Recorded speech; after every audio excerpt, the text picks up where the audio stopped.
రాత్రి కావస్తోంది. మానవ మాతృడు ఎవడైనా సరే భయపడే ఆ స్థలంలో అతను అతని బ్యాగ్ తీసుకుని చెట్టు పుట్ట పరిశీలిస్తున్నాడురా. అతడిని ఒంటరిగా అక్కడ వదల్లేక మళ్ళీ నేనే అతని వద్దకు వెళ్ళాను. అక్కడ ఫర్లాంగ్ దూరంలో గెస్ట్ హౌస్ లోపలికి ఎంట్రన్స్ ఉంది. నేను వెళ్ళి అజయ్ వెనకాల కోపంగా నిలబడితే నన్ను చూసి వాడు చిరునవ్వుతో ఆశ్చర్యపోకుండా, రే, ఈ గడ్డి ఇలా నల్లబడటం నేనెప్పుడూ చూడలేదురా అని వాడన్న మాటకు నాకు కోపంతో నవ్వు వచ్చింది. నన్ను చూసిన అతను నవ్వేసి, అలాగే ఇన్ని చెట్లు ఉన్నా కూడా ఓ పక్షి కూడా ఎందుకు వాలటం లేదు?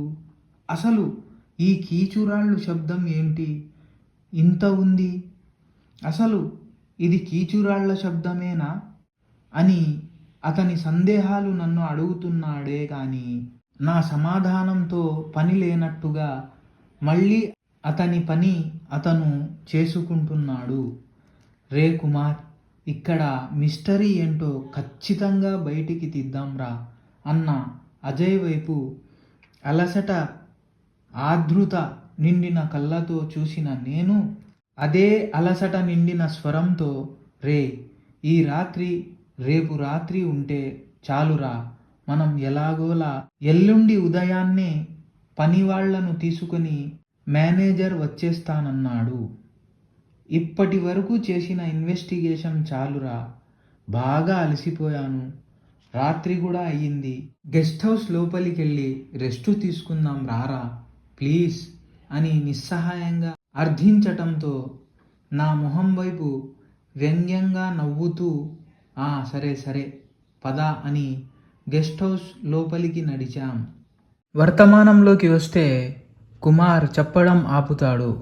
సన్నగా నవ్విన విజయ్ అతని వైపు చూసి చెప్పడం ఆపకు అన్నట్టు సైగ చేస్తాడు. అతని వాలకం చూసి దీర్ఘంగా నిట్టూర్చిన కుమార్ చెప్పనారంభిస్తాడు. అజయ్ని ఉద్దేశించి అంటాడు, అసలేం మనిషిరా వాడు? హాయిగా వెచ్చగా గెస్ట్ హౌస్లోని ఓ రూమ్లో ఆ రాత్రిపూట మందు తాగుతూ ఇద్దరం కూర్చుంటే కొద్దిసేపటి తర్వాత అవి కీచురాళ్ల అరుపులు కాదురా అని, కీచురాళ్ల శబ్దం అయితే అన్ని డెసిబుల్ సౌండ్స్ రాదు, ఇది ఖచ్చితంగా ఏదో ఎలక్ట్రానిక్ పరికరానికి సంబంధించింది, ఇది ప్లాన్డ్గా ఎవరో చెట్లలో దాచిపెట్టారు, ఎందుకంటే అడవిలోని ఈ ఏరియా చెట్ల మీద పక్షులు వాలకూడదని, అలాగే మనుషులకు కూడా ఈ శబ్దానికి చిరాకేసి భయపడి ఇక్కడి నుండి తొందరగా వెళ్ళిపోవాలని. అరే కుమార్, నువ్విక్కడే ఉండు, ఆ వస్తువేదో ఎక్కడుందో కనిపెట్టి ఇప్పుడే వచ్చేస్తా అని బయలుదేరబోయాడు.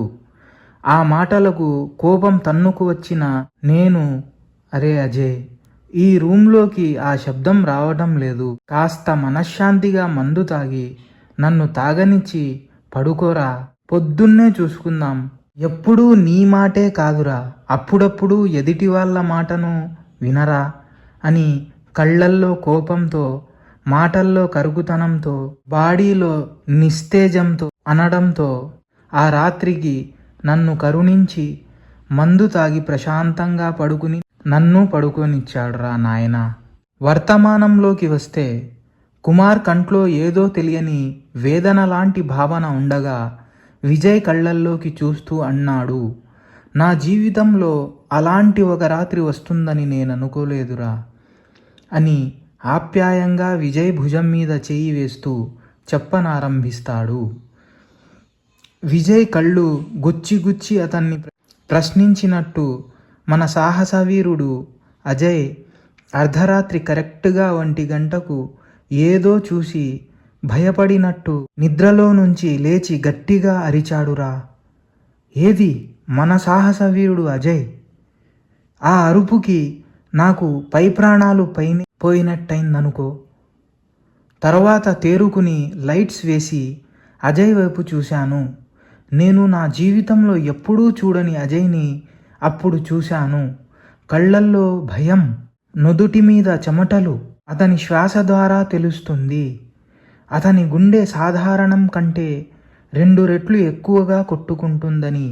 నేను కాస్త తేరుకొని ఏమైందిరా అని కాస్త మంచినీళ్ళిచ్చి భయపడగా ఏమైందో చెప్పు అంటే ముందు ఏమీ లేదన్నాడు. తర్వాత అజయ్ నోరు తెరిచాడు. ఓ భయంకరమైన కలరా అన్నాడు. ఏం కలరా అంటే ఏదో బొమ్మ టెడ్డీ బేర్ లాంటిది నా ముందు నిలబడి నా వైపు అలాగే చూస్తుంది. నేను దాన్ని అలాగే చూస్తున్నాను. మెల్లమెల్లగా దాని మొహం భయంకరంగా మారిపోతున్నట్టు, అలా మారిపోయాక అది దాని నోరు పెద్దగా తెరిచింది. దాని గొంతులో నుంచి తెల్లని కనుగుడ్డు నక్కి చూస్తున్నట్టు ఏదో అర్థం లేని కలరా అని చిన్నగా నవ్వేసి, నీ అబ్బా, అదే ధ్యాస నువ్వు నా మైండ్లో వేశావు. చూడు, నన్ను కూడా ఇలాంటి సిల్లీ విషయాలకి భయపడేటట్టు చేశావు అని నవ్వేసి తనలోని భయాన్ని పోగొట్టుకునే ప్రయత్నం చేస్తూ, తలచుకుంటే నా మీద నాకే అసహ్యమేస్తోంది అని చెప్పి పడుకున్న అజయ్ వైపు చూస్తుంటే నా భయం ఇంకా ఎక్కువైంది. నా ధైర్యమే అతను అలాంటిది, అతనే భయపడ్డాడంటే ఇక నా పరిస్థితి ఆ భూత్ బంగ్లాలో ఎలాంటిదో ఓసారి నువ్వే ఆలోచించుకో అన్న కుమార్ వైపు శూన్యభావంతో అలా చూస్తూ ఉండిపోతాడు విజయ్.